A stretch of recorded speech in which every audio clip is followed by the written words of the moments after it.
si on ne prend pas nous-mêmes les décisions, écoutez-moi bien, monsieur Aziza, avant la fin de l'année 2027, vous aurez débarquant en France, ou la Commission européenne, ou le FMI, ou la Banque centrale, ou les trois à la fois. Ça s'appelle la Troïka. C'était le cas en Grèce. Donc oui, la situation est très grave. Comment on fait quand on a un déficit comme le nôtre ? C'est assez simple en théorie. Soit vous augmentez vos recettes en augmentant les taxes et les impôts, mais ils sont déjà au maximum.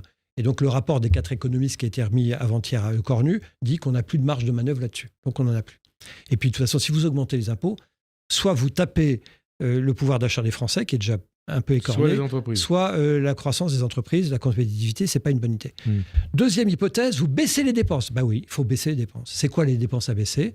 Vous avez raison. Première dépense publique, les retraites. Deuxième dépense publique, la santé. Et troisième point, il faut produire plus. Si vous produisez plus de richesses, eh ben vous augmentez les richesses, vous créez de la recette fiscale, etc., etc.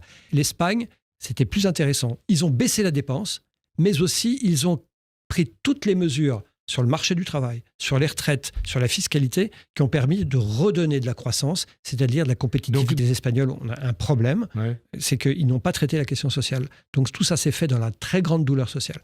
Donc il faut baisser la dépense, premièrement, les retraites et la santé en premier lieu. Et les retraites, c'est pas baisser les retraites, c'est travailler plus longtemps.